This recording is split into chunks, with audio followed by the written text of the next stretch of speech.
Welcome to Detroit in the fourth straight night of primetime coverage of the PBA on FS1.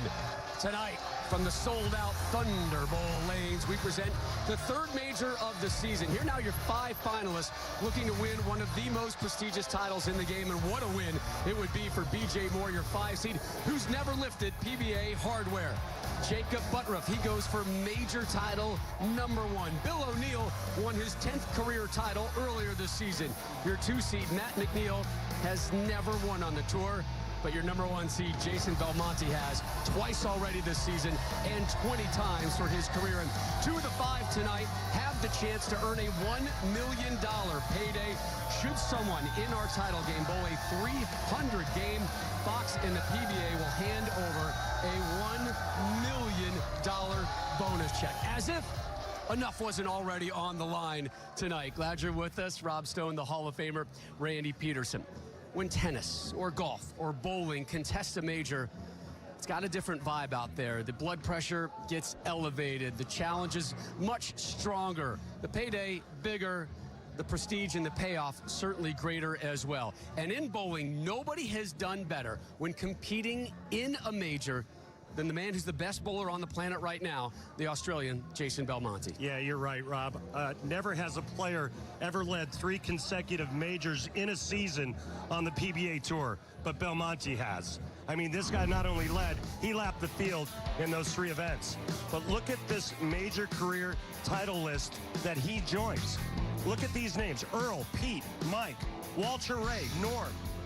The best the game has ever seen, and he's part of that list. Earlier this season at our first major, Jason captured major number 10, winning the Tournament of Champions at Riviera. He took down E.J. Tackett in the title match. The very next week at the Players' Championship, the 710 was the only thing that could stop him from winning major title number 11. This guy is so good in majors, and tonight he's 1 win away from major immortality. And oh, by the way, he's the defending champ. Yep, we've seen history from him already this season. More very well could be in store. Here's Belmo standing by with our Kimberly Pressler. Thanks, Rob. So, Jason, you've already hit a milestone this week, winning your 20th PBA Tour title. But is there any additional pressure knowing that you're just 1 win away from becoming the player who's won the most majors ever in PBA history? Honestly, Kimberly, every time I put my feet on these approaches, you know, you feel pressure, you feel nervous. So I'm kind of just going to enjoy the moment, hopefully put on a really good show, because there's a few special people watching. I'd like to make a really quick shout out to all the kids at Nashdale Public School, the school that my children go to. They've put up a big screen so my kids don't have to not go to school and watch. They can actually watch and learn at the same time. So hi, Aria, Hugo, Sylvie, and everyone else at Nashdale. Awesome. Congratulations. We will see you in the finals. Hi, guys. Cheers. Long distance hello from Detroit to Australia. Take a look at the format for your 3rd major of the season, Randy. The PBA World Championship. The field size started at 135. We're down to 5. 30 games of qualifying, 3 different oil patterns, 16 games of match play on this oil pattern, the Earl Anthony oil pattern, 43 feet in length. The players on the right side of the lane are going to go fairly straight right around second arrow. The left-handers, they're going to play way outside. That first arrow, look for that to come into play, as those lefties will be right around in that area there. And as the lanes break down in transition, both left and right, they'll chase it towards the center part of the lane where the heaviest concentration of oil lives. All right, we ready, bud? I'm ready, man. I'm psyched for this. 4 versus 5. There's your 5 seed, BJ Moore. Now resides in Greensburg, Pennsylvania, just east of Pittsburgh. Has never won on the tour, but almost did Wednesday night. Finished 2nd in the Scorpion Championship.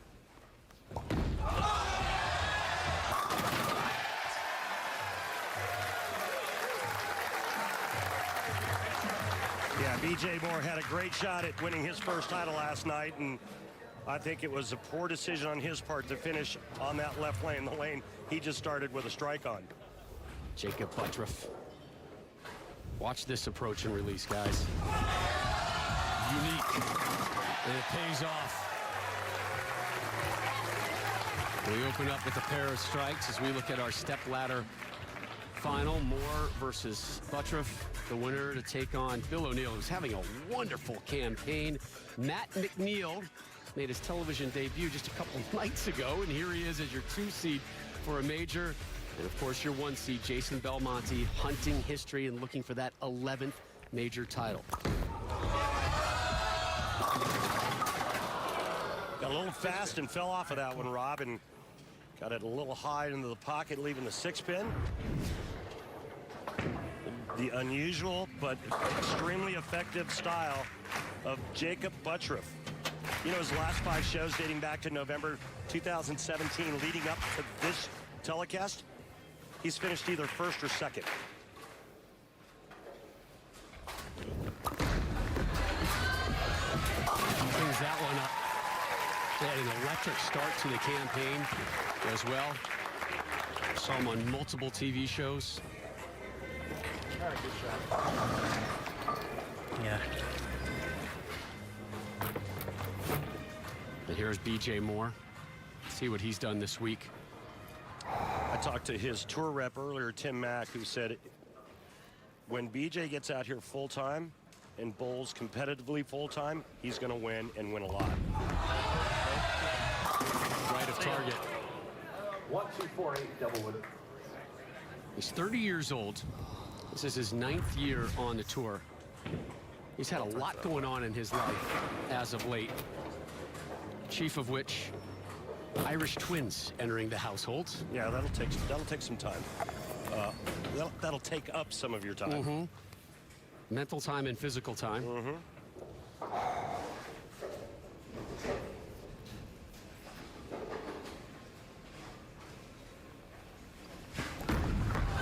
out. Open frame in the second. Mistake. What was the mistake? Well, he went with a spare ball, which goes really straight, and then he missed right of target again. Takes out the 1-2-4 and never gets the 8-pin.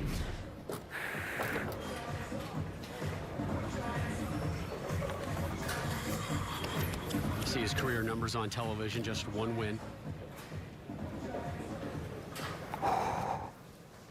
Let's see how he responds from that open frame here.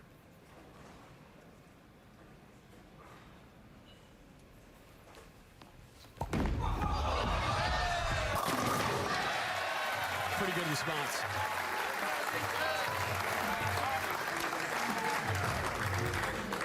And as we've seen throughout the week here at the World Series of Bowling, the left lane starts out pretty good, and as the right-handers break it down, it just starts to get uglier and uglier. 12-4 match play record for Jakob Butturff this week, which got him to the show. Strike for Jakob. Talked about his strong start to the season. After 2 consecutive losses as the 1 seed, Butturff finally able to seal the deal as the 1 seed back at the 2019 PBA Oklahoma Open. Took care of Jesper Svensson, 267-201. Earned his 5th career PBA Tour title. He actually made a big change in that title match where he was throwing urethane on the right lane and reactive resin on the left. There's one thing we know about Butter is he can throw a lot of strikes. You fall behind early to him, you're in trouble. If he's lined up and he's hitting the pocket, you better not give him any room.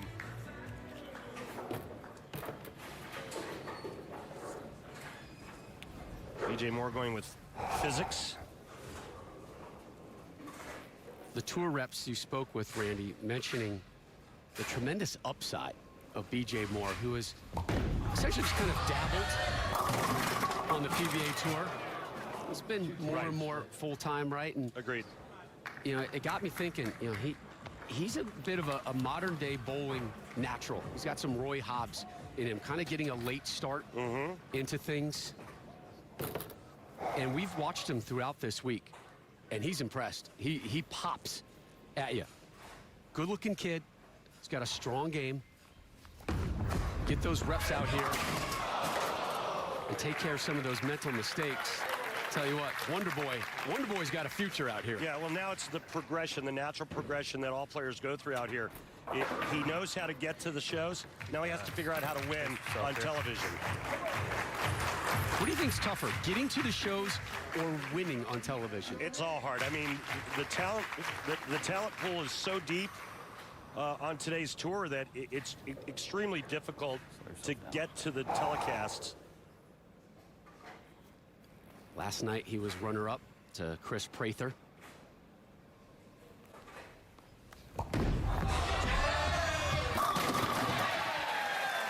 It's back on the strike train, and he needed that desperately. He already has 2 open frames. Can't afford to give Butturff any more openings as he walks over to talk to his tour reps. Those weren't even close to me. Yeah. We all agree. Yeah. If it's going to be that hard, it's going to be straight. They're saying if it's going to be that hard, it's got to be straighter, and they're talking about his last 2 shots on the right lane. Purple hammered urethane for Jakey as he drops a 3-bagger. And I'm being told he's using 2 different purple hammers, 2 different layouts, for 1 for each lane.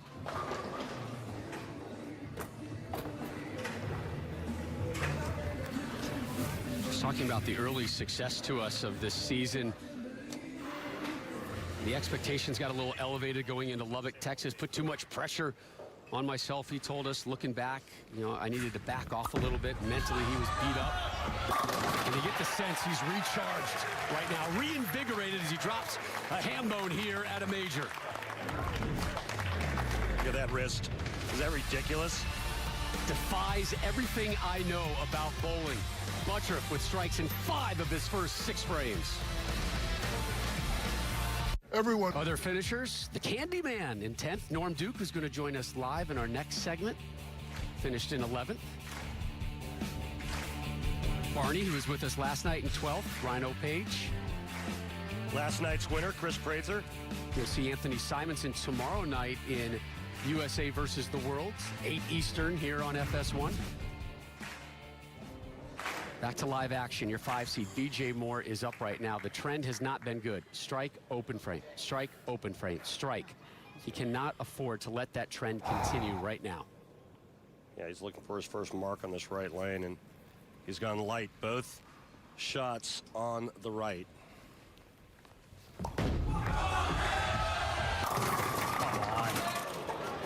Well, if he doesn't make the 210, it'll be 3 opens in a row on the right lane. And it's the left lane that's been harassing people all week. Not early, though. It was actually as the lane started to transition and break down that the left lane got real ugly. Right now, BJ Moore struggling on the good lane, or at least the right lane that's been pretty consistent throughout this year's World Series. Come on, BJ, slide it over. 66 pin hole in match 1. Take a look here with our technique at BJ Moore's beautiful style. You want to talk about effortless power? Well, this guy's got it. Look at that position at the top of the swing. Look at that beautiful arm swing. Shoulders wide open. Now watch this. This is how you create power. We talk about it each and every week out here. Look at the bend in the elbow and the cup in the wrist.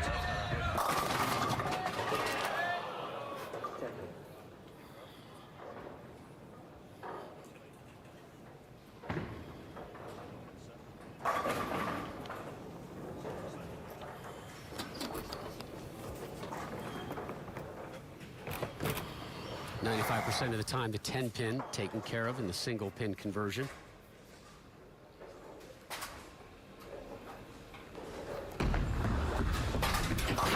Moore needs some serious help right now if he's to move on. He's probably not going to get any from Jakob Butturff. Come on, BJ.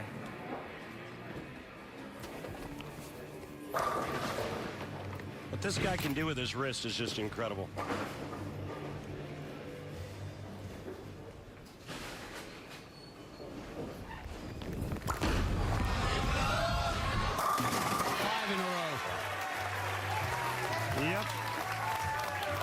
Asked him, hey, have you made any changes in your game the last month or so? And he said, well, I'm just trying to stay under the ball more, just trying to roll it more.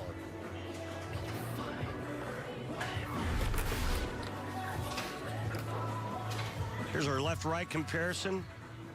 Butturff, the blue ball. BJ Moore, the red one. Look how straight both players are going through the front part of the lane.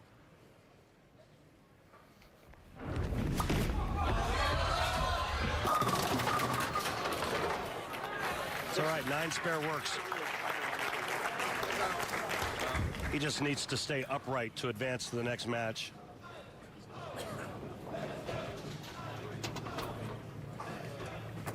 How much is that next match in his mind at this point right now in the 8th frame, would you think? It's in his mind, but right now his focus is on making sure he doesn't lose the pocket. Throws that one in for a spare. A lot of times when players are this far ahead, they'll start experimenting a little bit. They may move a little bit left, a little bit right to see just how much room they can create and what they can get away with. With a 75-pin advantage, you have to feel pretty comfortable that you're moving on at this stage. Yeah, I mean, BJ Moore's max score is 194, and that's if he strikes out. Yeah. And Jakob is already in the 230s. Beauty. We talked about so much going on in BJ's life. He moved a couple years ago. Wife just had their 2nd kid, and they took over the family restaurant. There it is, Falbo's Restaurant and Lounge in Latrobe, PA. Let me tell you something. Falbo's, I'm talking to you right now. Put aside a bucket right now for BJ. He's going to need it when he gets home. And you better have FS1 up on all of your monitors. Yeah. Otherwise, I'm coming down to Latrobe, and I'm going to bring my friends from Rolling Rock, and we're going to cause some stir it up, man. I'll be right there with you. I know you will. So will Mike Edwards. Who's going? There you go. Look, he's having a bad night. We understand, and it's a bad time to have a bad night. But this kid has shown us a lot on the tour this week alone. Get used to that face. You're going to see a lot more of him on the tour. Listen, I'm a huge BJ Moore fan, and I think there's great things in his future down the road.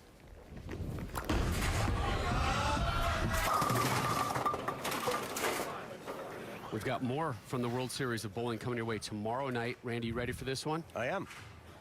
The World versus the USA, 3rd edition. USA has never fallen to the World. Jason Belmonte, part of the World team, coming your way tomorrow night here on FS1 at 8 Eastern. But with another spare, he remains clean. Has he, in your eyes, lost the pocket at all or seen anything that gives you alarm for the next match? He hasn't lost the pocket, but the last 2 shots both went high. So Butturff is already through. Just a matter of finishing things up here in the 10th. So Butturff will take on Bill O'Neill.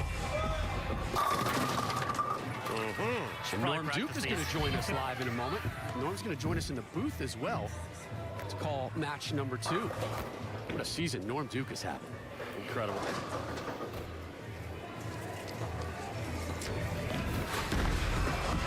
Butturff hammers that one into the pit again. Holy ball, brother. Absolutely. Keep it up.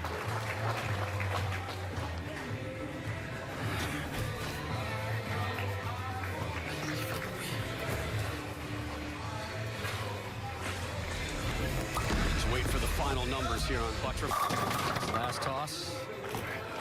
It's 9.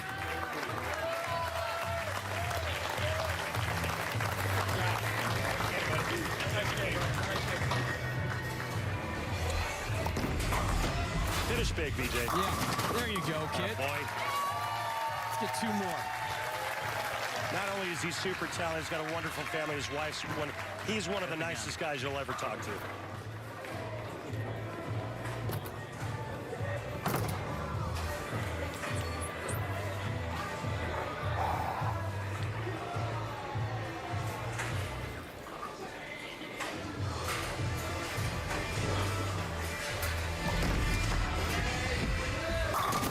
Come on, 10 pin.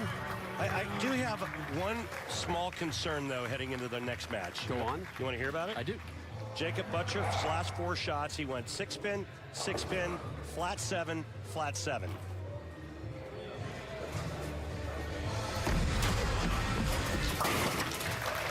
Sir, keep it up, man. Keep it up, brother.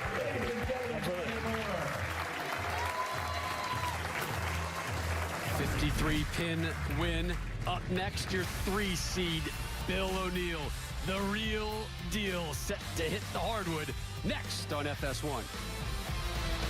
Norm Duke, Yes, with baby. you as we look at our updated stepladder bracket. Butturff easily rolled past BJ Moore. Matt McNiel waiting for the semifinal. Jason Belmonte, your 1 seed. Remember, $1 million bonus is floating out there should somebody drop a perfect game in our championship match.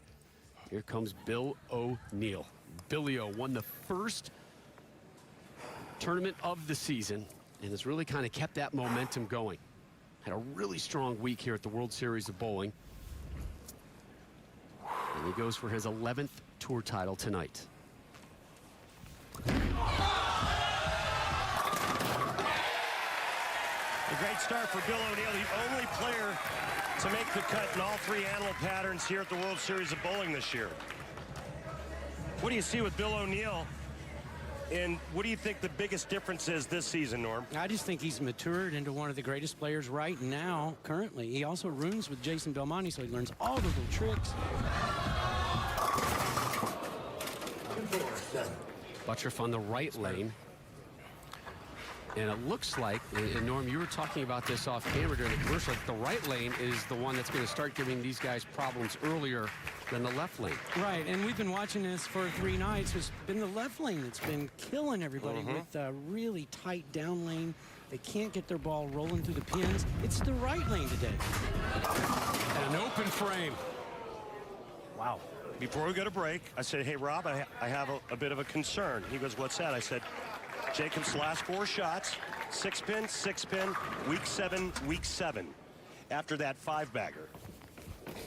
Yeah, and it seems like every time he gets the ball to the area that will hook back for him and get hit, it overhooks. Now he looks at a 6-pin. As soon as he cheats right just a little bit, ball doesn't hook as much as he's expecting.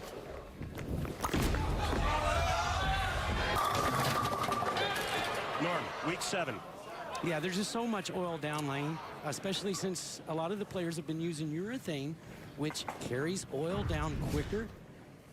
And it just holds there in what we call memory, Randy. Every day it gets slicker and slicker on the back end, harder and harder to knock the corners out.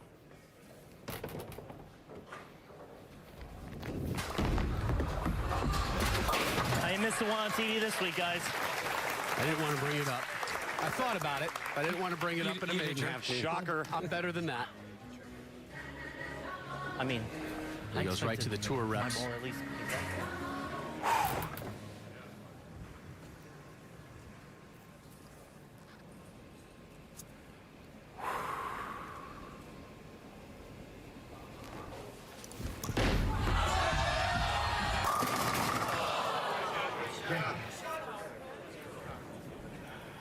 You all right with that one, Randy? Yeah, I'm okay with that. I'm okay with his start. I just love his game. It's old school with power, Norm. It's old school with power, and he's got such a great middle game to go to it. Listen, he's playing around 10-11 board on that right lane and still having a hard time getting the ball to roll into the pins. That will tell you. At the PBA Hall of Fame Classic, guys, O'Neill had to win 3 games to capture the title in the semis. What did he do? He dismantled that man, Jason Belmonte, 268 to 186. And in the final, it was Jakob Butturff who failed to convert the 4-7 in the 9th. Opened the door and allowed Billy O'Neill to walk away with the title. You see how much it meant to him. So important to start your season on a positive note as well. And Bill started the World Series of Bowling on a positive note, making cut after cut after cut, gets another strike. Here's what he's done at the World Series of Bowling. 8th at the Cheetah, 10th at the Chameleon, 3rd last night at the Scorpion. Yeah. Nobody's bowled more games this week at the World Series than Bill O'Neill.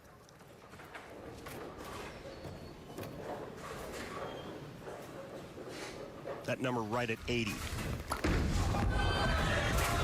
Open frame spare strike for Butturff. All right, that's better. Gets it into that swisher zone, Norm. Yeah, he kept it right of the friction that's down lane that gets his ball high every once in a while. Kept it right of it. Just laid there. No problem with the 7-pin because it's just a little lighter than the one before.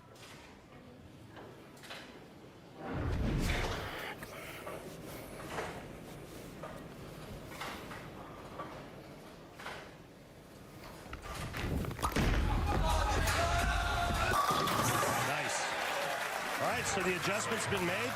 He doubles up after an open in the first.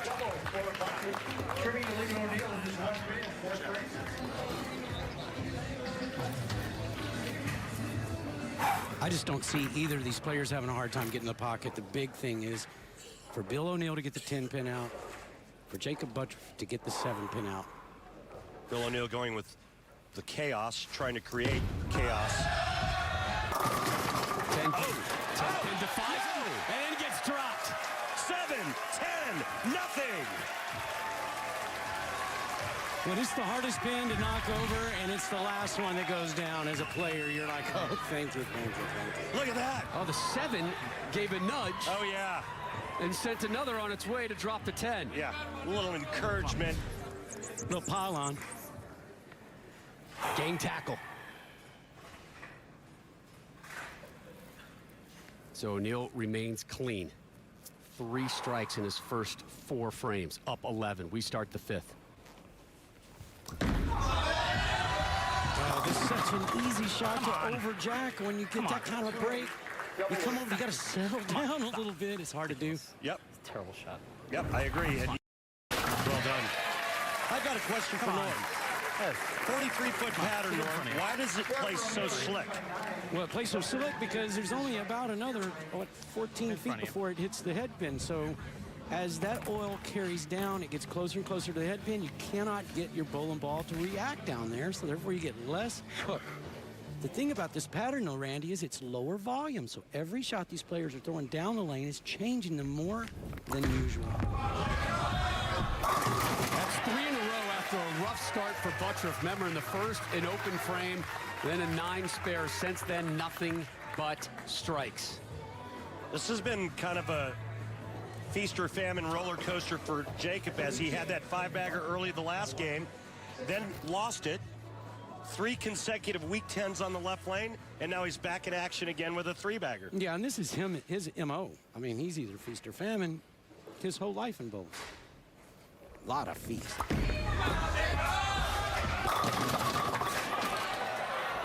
Week 7. All right, just grab a little. Oh, you heard what he said there, folks? He said grab it a little bit more. He wants to get more on it, Rob. Yeah, most coaches will tell you don't grab it. He's saying, hey, I want to grab it a little bit more.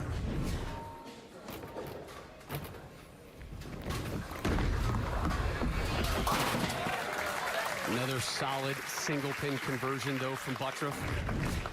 Things all even here in our second match. 3-seed Bill O'Neill, 4-seed Jakob Butturff, Jason Belmonte, your 1-seed. We'll wrap up match 2 next, live on FS1. I think the big thing is both of the players are playing the lanes exactly the same as far as the difference. Both players about 4 boards inside with their feet on the left lane. They're going more direct on the right lane, trying to get their ball to hold pocket instead of recover to it. That's the voice of Norm Duke, one of 2 PBA Hall of Famers in the booth with us. Randy Peterson, Rob Stone, Kimberly Pressler downstairs, Bill O'Neill. Leaves the 10, and that was a concern of yours, Norm, coming into this one. Bill had to take care of the 10. Yeah, and he can't make a better shot than that. I mean, he's playing laid left on that lane. He got it left. It laid there. It just overlaid. Nothing there to hit the 10 pin. He's using a ball with a lot of surface, too. A lot of ball he's got in his hand. He's using a pretty big bowling ball. And again, that goes back to that question I asked you. You know, this 43-foot pattern's playing pretty slick. Very. There's Dad Bill. Yeah, he's got a good seat, doesn't he? Some nice company Bill O'Neill's got there as he watches his son. And the good news about Dad, he's going to pack up the bags. He's going to stay with his son as they head to Vegas for the Masters next week. Live coverage of our championship. April 1st, Monday, April 1st. No joking, Randy. You're going to show up. You're going to be there, right? I'll be there. Shots. Come on. He said the trick is to spin it just a little bit, Norm, and that's the trick that he used to get him to the telecast tonight. Well, when you're having to play over and over right on top of your old lines, you've got to spin it a little bit or it'll check early and you have nothing left when it gets into the pin. That's a great point.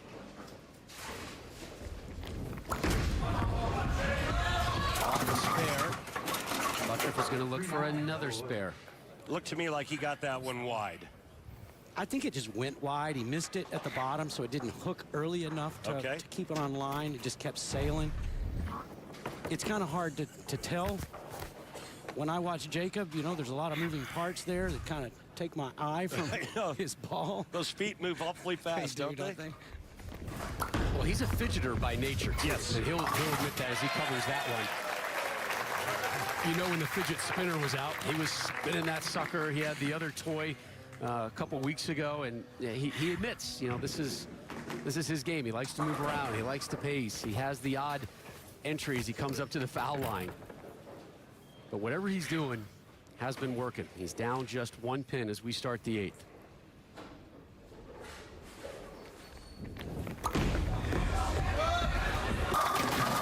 That is a good match here. Yeah, you can tell both players like that left lane a little more than the right lane. Well, then you tell me why O'Neal chose to finish on the right lane. It has to be that he wanted to finish last. It just has to be. I can't imagine any other variable.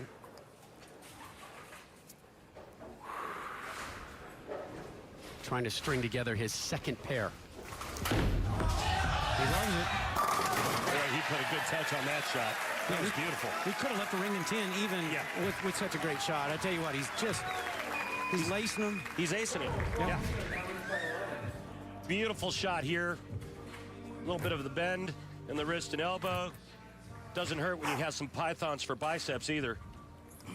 Strong kid. Takes the lead. And this sets up this match, this 9th frame, Norm. 9th and 10th is everything. They're both on the strike. 3 in a row. You think he liked that one when it left his hand? What a magnificent shot that was. Yep. You don't see the emotional outbursts often from Billy O, but when you do, it's warranted. He almost looks bored at times through match play until that one critical shot. The last shot we saw Jakob throw was absolutely aced. A double at a perfect time. Boy, that was pretty good, too. I imagine. Now, max score for Jakob Butturff, 236. Max score Bill O'Neal, 247. It's going to come down to who does what here in the 10th frame.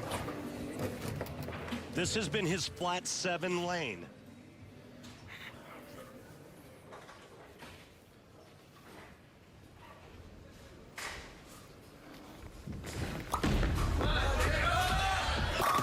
Not that time.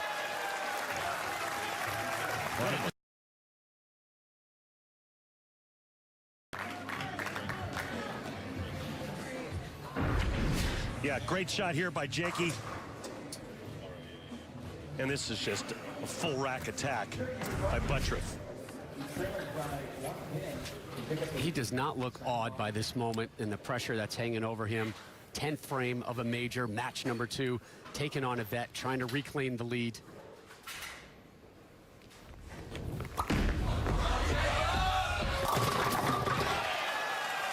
That forces O'Neal to match those 2 strikes if Butturff strikes on the fill shot. Yeah, he got a handful of this one, got a little bit too long down lane, but got the break he needed. And that's what he needed to do, is show up, make Bill O'Neal earn this thing. Yeah, we also have a really good possibility of a tie.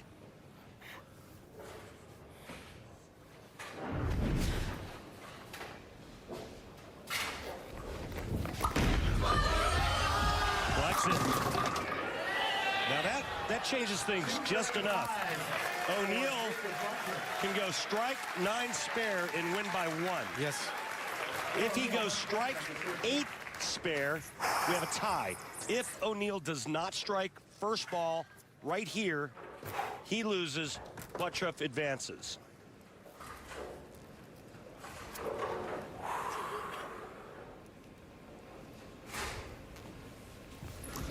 Must have it. And he's denied. Jakob Butturff advances to the semi-final. Like a half a board to the right, Norm. Yeah, and I couldn't tell a bit of difference between that one and the last one he's thrown in that lane. I'll tell you what, both players had the same, obstacle in front of them. A 7-pin on the left lane for one, a 10-pin on the right lane for the other. Boy, it looked like it was just a half an inch right target. And it got into that flat 10 zone. Well, off his hand, I guarantee you he'd do it again. Just like that, he'd do it again. Oh. Painful. Yep. Painful if you're from the O'Neill camp. Elation if you're from the Butturff group. Billy O finishes with a strike right there. Done with a 226. Norm Duke, happy early birthday. Thank you. Thank you for joining us. Enjoy your birthday celebration. We look forward to seeing you in Las Vegas, I'm going to do that. I'm going to do that. Thanks for having me in the booth, guys. Y'all enjoy this title match. I'll see you back home in Orlando. We're not quite at our title match, but we're closing in on it. Your 2-seed, Matt McNiel versus Jakob Butturff in your semis of the third major next. Thanks, Rob. So, Bill, you had a clean match, but that was a heartbreaking loss at the end there. It looked good, but how did it feel to you? I bowled a really good game, and it's actually pretty frustrating to not come out with the win there. I mean, Jakob bowled a good game, too. I thought I threw the 1 to 10 pretty good. It might have been a pinch further right than I would have hoped for, but it just shows you how little margin for error I actually had out there. Well, you have had a great World Series so far, so how has this week been so far? I mean, the week's been great. I bowled great all week. I made a couple of shows. And 2 days in a row, I ended up picking the wrong lane to finish on. I got faked out in practice again. I had it really good on the right lane, and then I just couldn't get the ball to go through the pins right. So you looking ahead at the Masters for next week? I'm going to go home and hang out with my wife and kids for a couple days, and then we'll think about bowling in a few days. That is a great plan. Thank you so much for taking the time. All right, thanks. Thank you, Kimberly. Here's tonight's Ebonite flashback. A magical moment for Tom Smallwood, 09. The first PBA World Series of bowling and the World Championship at North Rock Lanes in Wichita. Smallwood strung together 4 consecutive strikes. Frames 3 through 6, numerous strikes down the stretch, including his first 2 in the 10th to win his first title, and he did it in major fashion by defeating Wes Malott 244-228. And one of the best feel-good stories ever. Wasn't it? Yep. Well, looking for a potential feel-good story tonight as well. We could have a first-time winner on the tour. We also could have history. Jason Belmonte, your #1 seed, waiting to find out who he's going to meet in the title match as he goes for his 11th major. Nobody will have ever won more majors in bowling history. From what we've seen so far, what stuck out to you? Well, the right side of the lane looks good. The right lane on the right side for the righties looks like it might be a little bit slicker. Not that big a deal. The question mark is going to be this next match, and Jakob is using urethane, and what urethane does is because the surface is so rough, it dries the front part of the lane up, and then it drags oil down towards the head pin. So far, he's been able to manage the transition and the moves.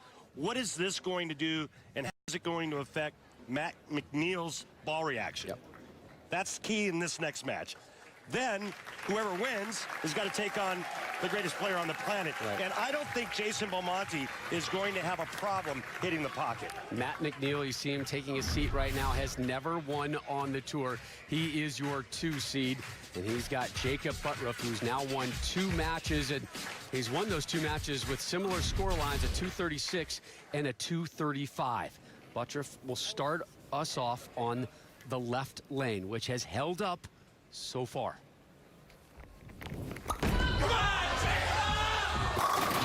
Great start for Butturff. Yep. Matt McNiel got choice of starting lane. He chose to let Jakob start the match, which means that Matt McNiel will finish this match on the left lane.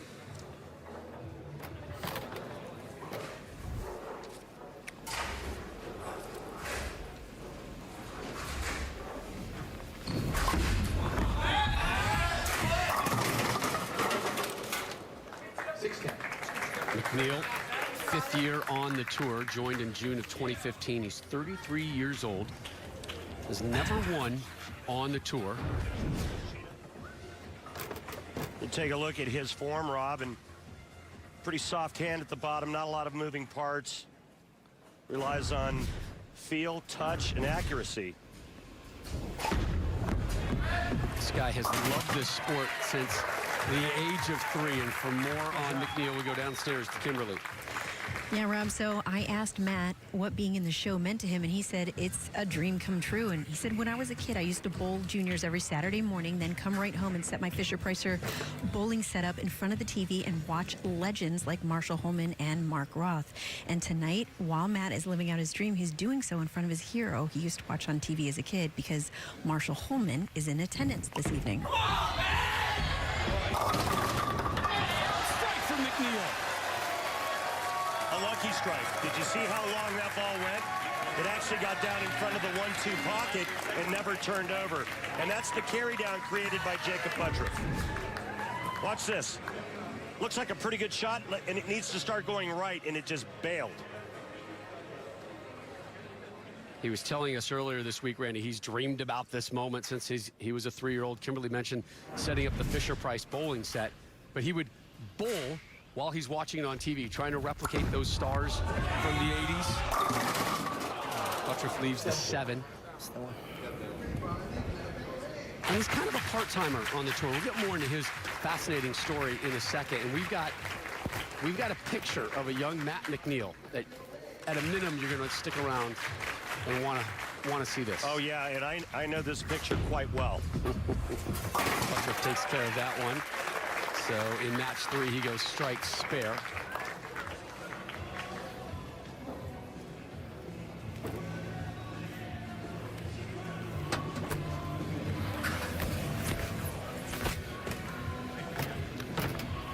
Shots here. Butturff's childhood bowling hero, another lefty, Parker Bone III. Yeah, sure was. Really nice looking shot. So McNiel pops back up. Boy, this McNiel kid, he's had quite a life already. Yeah. Right? You know, he graduated from high school, loved bowling, didn't know what to do, kind of became a bowling junkie, became a lane man, worked at 2 bowling centers, and then he got interested in law enforcement.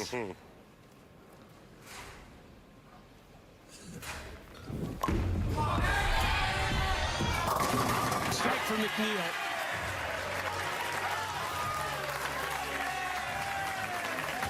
So he spent 10 years as a reserve police officer for the city of Eden Prairie. Yeah, well, let me tell you something. I now remember this guy. He actually hit me with a taser. I was running a poker game at a retirement home. They accused me of cheating, right? Well, a ruckus breaks out. They call this guy. This guy? Yeah, apparently I was being unruly. He tases me. And then the frosted tips, by the way, right? We can all relate to the frosted tips. It's so I remember in our life. No, it's fantastic. And the beauty is he's looking at this right now. We have a huge screen. And, yeah, the crowd is reacting. Hey, Matt, you did this to yourself, pal. You texted me that picture. You should have never done that. Hey, put it in wrong hands. Listen, if there's one thing I know, you do not give Rob Stone any ammunition. So after those 10 years at the reserve police officer, he went into coaching, and then he went back to school, get his master's. 2 years. He bowled at Wichita State, got his master's in criminal justice there. And then he got back into bowling after working at Target Corporation for a long time, a native of the Minneapolis-St. Paul area. And right now, he just got a brand new job in January as a global brand ambassador for Storm. He says, it's nice that I don't have to rep this week. Much rather be bowling. And here he is bowling for his first tour title and a major to boot, but he leaves the 7-pin. Wow, that was a great shot by Matt. You know, he is quite the PBA historian as well. Yes, he is. I mean, he could tell you who won what event in 2009 in December, what ball they used. He's got almost a scary, beautiful mind, if you will, when it comes to the PBA. That was a great shot he just threw there, Rob, for that ring in 7. This is a guy who bowled all of one event last season.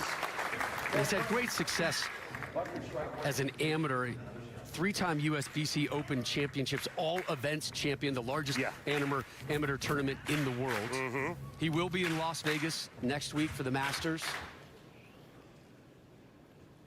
He's got a 9-pin lead right now on Butturff. 7-10. Rut row, Raggy. It has been made a couple of times this week at the World Series, but this is a terrible break as Jakob is working on a strike, and he leaves both the 7 and the 10. Only been made 3 times on television. The last 2 being made by left-handers. John Mazza, Jess Stayrook, both lefties. Just saying. You know who knew that? Matt McNiel knew that too. Yeah, he knew that. And McNeil's lead now grows to 21. Jason Belmonte, your 1 seed. Waiting to see who he'll take on in the title match of the PBA World Championship. Come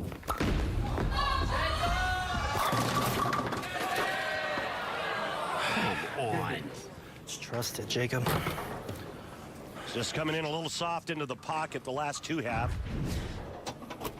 Just lazy little 5 going over and sniffing on the 10, but not taking it out.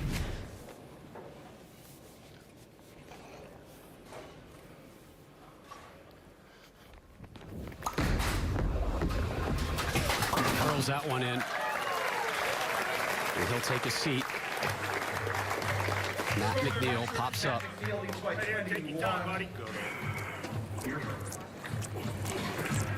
Talked about how strong his mental game was this week. Kept telling himself, repeat the process. Repeat the process. Jason Belmonte, your 1 seed. Coming up next, he's chasing history, looking to be the first to win 11 major titles on the PBA Tour. Come on, come on! Oh, no. Yeah. Giving it right back unless he slides the 6 over. It's touchy. It's touchy. How do you attack the 6-7? Well, I'm going to show you Robbie's going to try to get his bowling ball over to the right side of the 6 and then throw that 6 over into the 7. Converted just 3% of the time on the tour.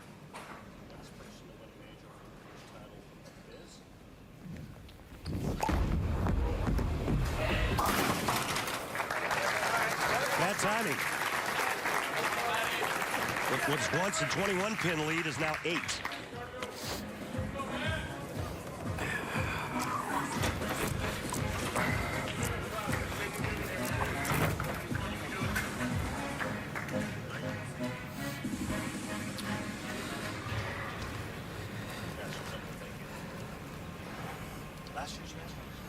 Off the open frame, let's see how McNiel handles the 6th. The southpaw.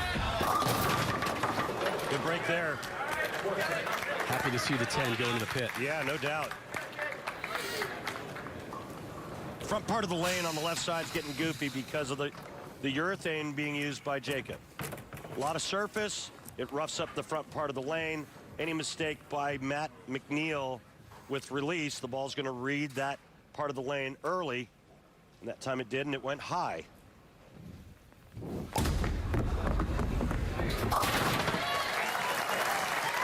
So a spare after that open frame. Let's not forget, on Monday, Matt McNiel finished 4th in Cheetah. Matt McNiel trying to get to the title match versus Jason Belmonte. The conclusion of our semifinal next on FS1. Hail the tape. Belmo, your 1 seed. Butturff, your 4 seed. Jakob has never won a major. Does have 5 titles, including 1 this season. Jason's already won twice this campaign, including a major. Butturff fan in attendance. Like that t-shirt, by the way. Available over on PBA.com. Handshake between the two.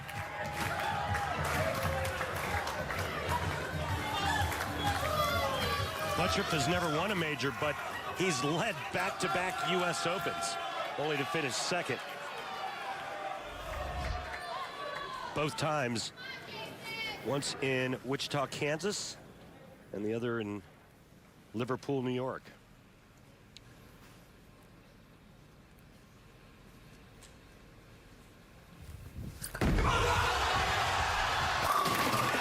Down the lane and attacking 10 pins.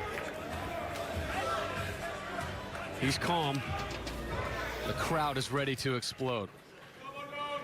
Let's see what Butturff has.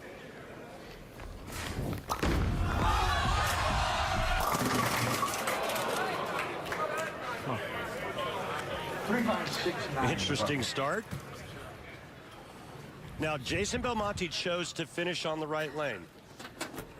Last game, Butturff only struck once on the right lane. Jakob gets to finish this match on the left lane.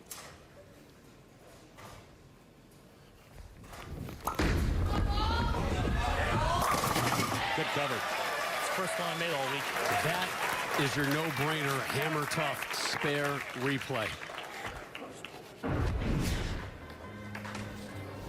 Shooting the left-handed bucket, you can either throw it straight and hard at the 3-pin, or you can curve it. Jakey curves it and covers it nicely. That was an exhale moment there. Start off with an open frame against the best on the planet. You've dug yourself an early hole. Still can't get a strike.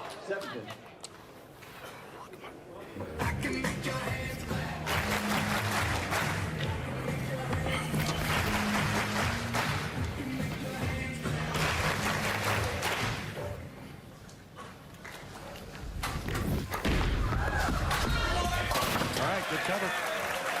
Now let's see what Belmonte does on the right lane. The tricky lane for the right-handers is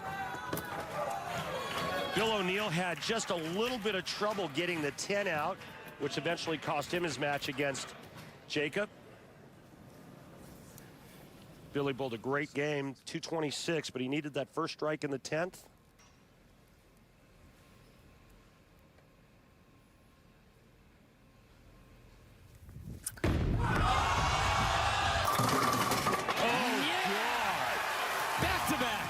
Jacks here in your title match. This place goes deathly silent and then erupts. You must fear my power, 10-pin.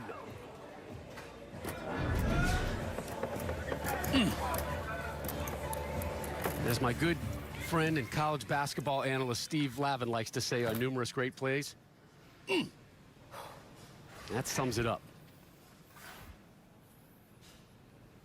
You are watching one of the legends in his absolute prime. Three in a row.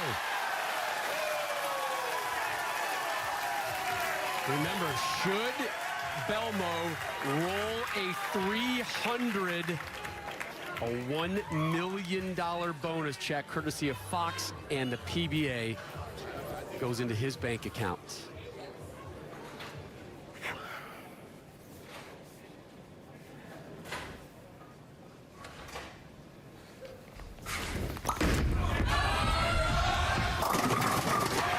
Nice break there. Remember, he left that 5-6 split where he had to respot the 5, and this time he trips the 5-6 out for his first strike of the title match. Watch it. 5-6 is up. 6 gets the tap on the shoulder and falls forward.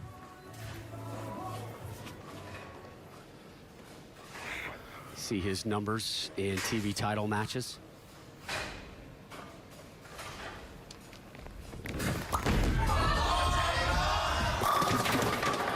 Leaves the 7.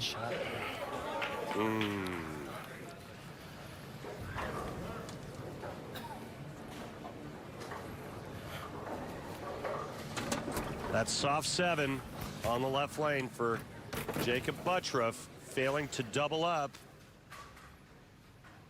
Second time it's left standing there on the left lane.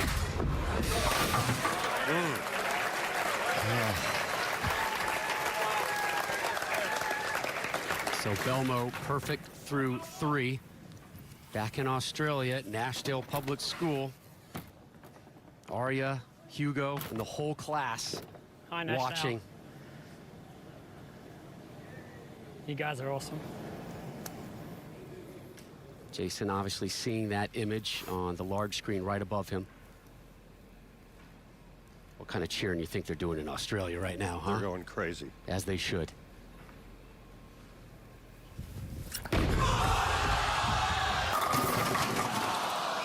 Wow. There goes $1 million. That was pretty good, too. Hard to believe with that much power that you could leave a flat 10, but Belmonte does it on this shot.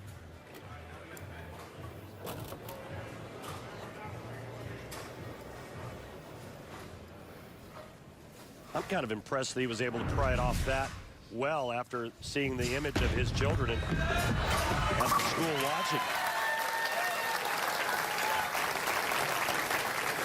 20-pin lead after 4, Rob. And he goes through his normal routine.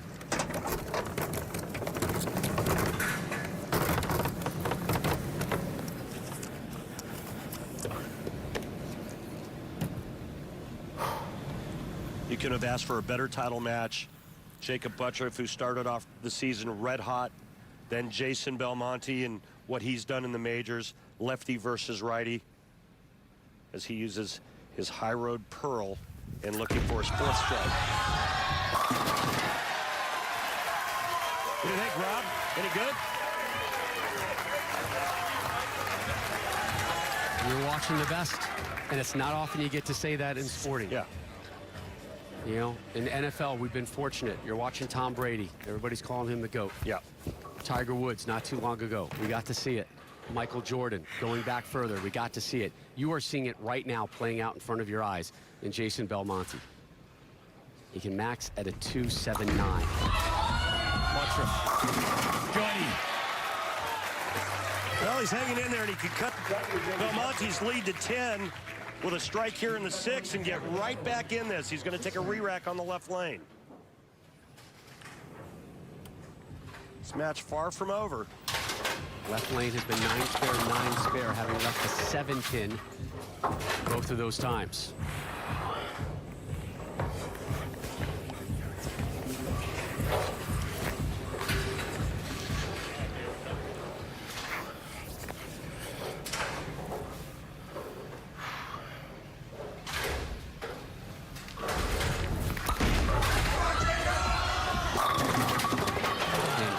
What pin is standing again? To the left.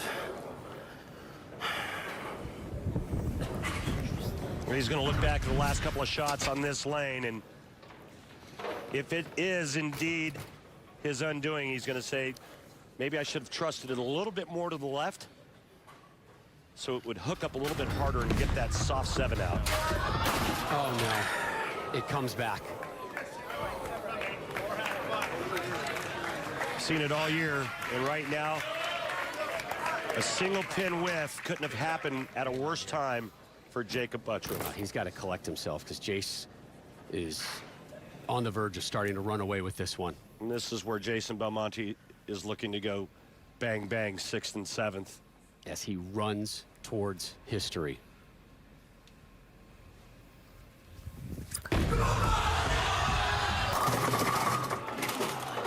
Same thing we saw with Bill O'Neill on that right lane. It pushes just a little bit longer down the lane before it comes around the corner, gets behind the headpin, and leaves that soft 10.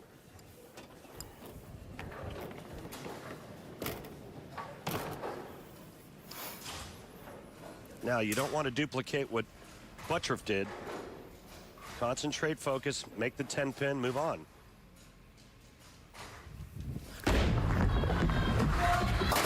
And he does. This is where you cannot start looking ahead. You have to stay in the moment and trust your technique, trust your focus, trust your routine. Routine is what will always save you and save you from the nerves. And he's going through his pre-shot routine. And this place just shuts down. Boom goes the dynamite. That was glorious.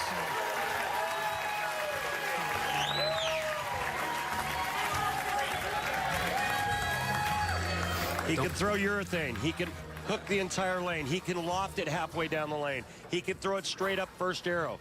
He can do just about anything you have to do to get to the pocket.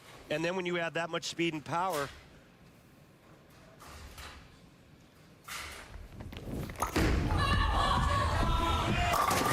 yeah, good shot, Jakey.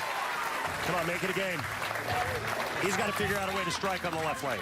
3 strikes in this title match, but all 3 have come on the right lane. He now shifts his business to the left. Last time he was there, he missed the 7-pin. An open frame in the 6th. Here he is to start the 8th, down 32. Jason Belmonte just 3 frames away from his historic 11th major title.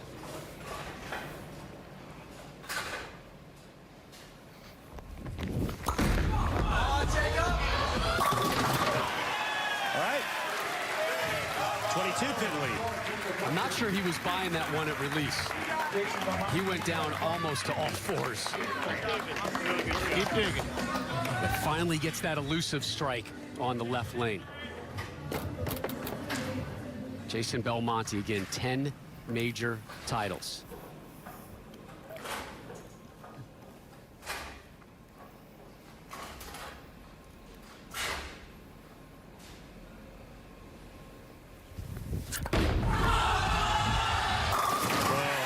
So he's got a pair there. He's tied right now for the most in PBA history. So, Randy, you've been around the sport for decades. You see this list and you see Belmo about to jump Weber and Anthony. What does that say to you? I mean, I got to quote Norm Duke, and Norm said that Jason Belmonte is the greatest bowler that's ever lived. And, I mean, coming from Norm Duke, it's pretty strong. There's huge arguments there, 2 different eras, you know, with Earl and Walter Ray and now Belmonte and what he's doing. But I got to tell you, this is Belmo's 11th season. He's about to win his 11th major.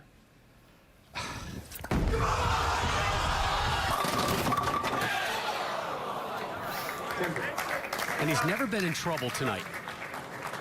Oh, it's all single pin spares. He's massacred the pocket every shot. It's left 3 soft 10s.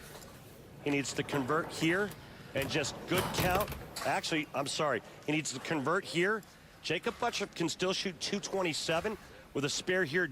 Jason Belmonte would need to fill 20 in the 10th frame for 228. It's not over, but it's looking pretty good for Belmonte.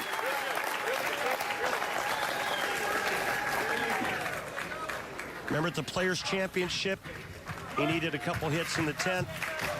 He had already left that one ring 10 with the 7-pin, ends up a pocket 7-10, leaves it again in the 10th frame. That ultimately cost him that major. Butturff working on a double. Must strike. Make it a triple. Not that time.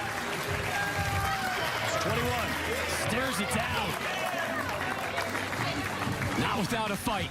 Not without a fight.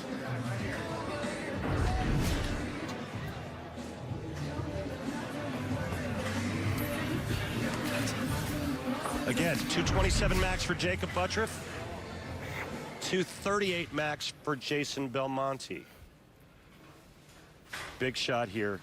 Biggest shot of his career, looking for his first major victory. A major ham bone. He's a gutsy kid. He's not afraid of anything. And he knows how to strike.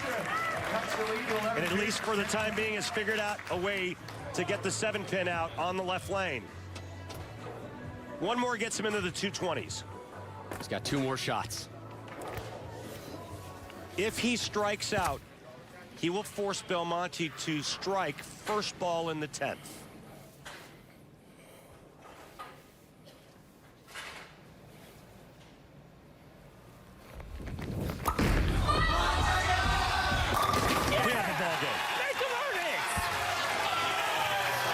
You heard him say it, make him earn it. Count, very important now, Rob. If he strikes, it's a 1-pin match. If he doesn't strike, that gives Belmonte a little wiggle room.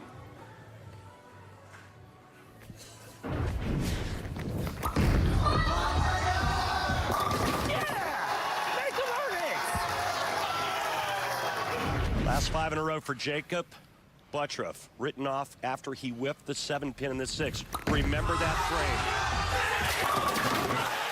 6 in a row to close. He's got a 227.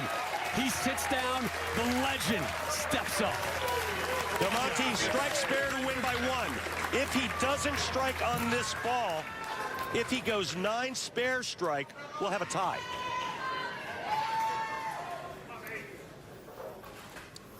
It's been here before.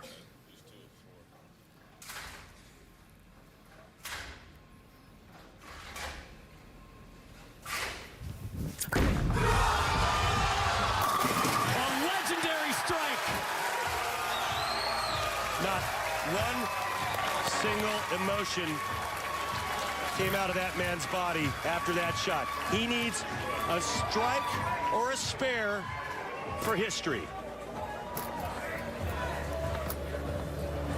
Aria, Hugo, back home in New South Wales. Stand up. Get ready to cheer on Dad.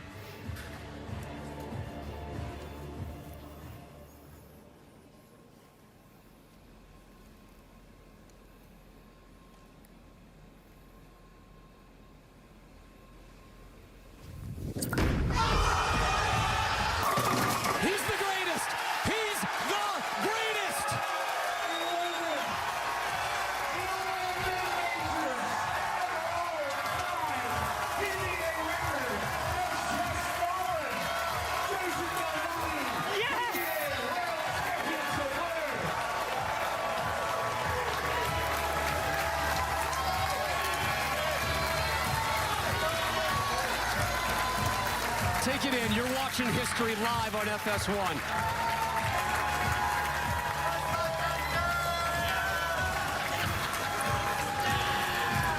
Kimberly, Aria, Hugo, Sylvie. Daddy did it. Daddy did good.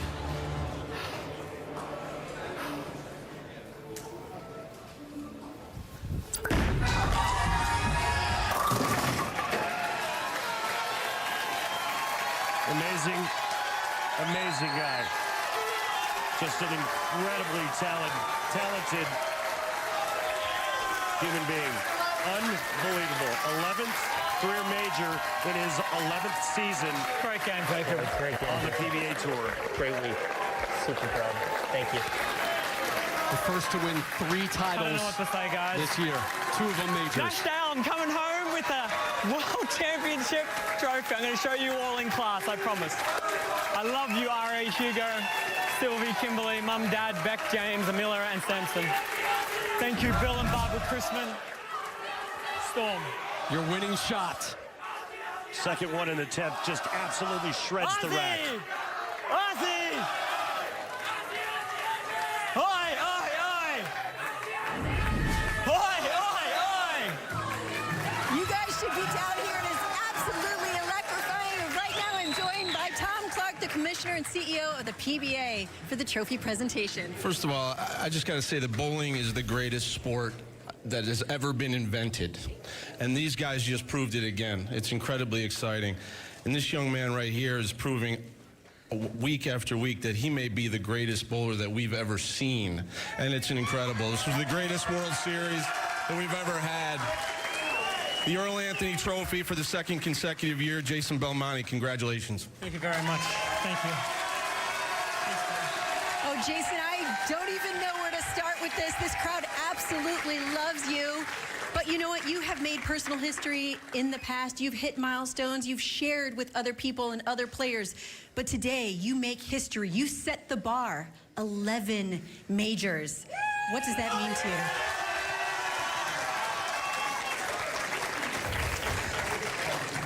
Very seldomly am I lost for words. Tonight is one of those moments where if I could express in English what is feeling right now inside, it wouldn't make any sense to anyone. I'm just so thrilled. I'm so honored to pass 2 of the greatest players, if not the greatest players of all time, Earl and Pete Weber. It is truly an honor to have my name above those 2 players. So you have officially set the bar. So what is next? I I really want to just enjoy this, but there's still this little voice in the back of my head that says, I'm not done. I want more. But I'm going to let myself just enjoy the moment right now and thank everybody here in Detroit. Thank you guys. You guys are awesome. Bill and Barbara Crispin from Storm. I've won all of my championships with Storm Bowling equipment, and I couldn't be more proud to have them associated with me. I know that you love seeing all these people here rooting for you, but let's take a look at the monitor up here, because if I'm not mistaken, we have some people in Australia watching you live. Oh, there they are! Oh my God! Put into words what it means to have your kids and your town, your hometown, watching you right now make history. It's very emotional. I miss them dearly, and I wish they would sit in front row. Thank you, Mrs. Tomedy from Nashville, for hooking up the big screen. I love you guys very much. That's really all I can say. Thank you. Thank you, guys. Jason Belmonte, congratulations on making history, your 11th major win. 236 to 227.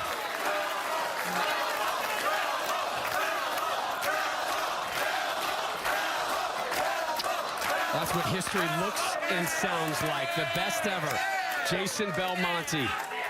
Detroit Rock City did you proud. Thanks. And he's got another major in his sights in just days. Thank you, Detroit! Oh, the new Motor City Madman, Jason Belmonte in the crowd, celebrating his historic 11th major title on the PBA Tour. And he heads to Vegas, and Randy, odds are he's going to be your favorite to win his 12th major. Yeah, it's a good bet. Let's go. The Masters, Monday, April 1st, coming your way live on FS1. But tomorrow, more from the World Series of Bowling, and Jason Belmonte will be in action there as well. USA versus the world. Coverage begins 8 Eastern on FS1, also streaming on the Fox Sports app. The GOAT got number 11. It's been in his sights for years, and finally he passes legends and stands all alone atop the major list. To this season, 11 for his career. The GOAT has delivered again. Jason Belmonte wins his 11th major title of his career, 21st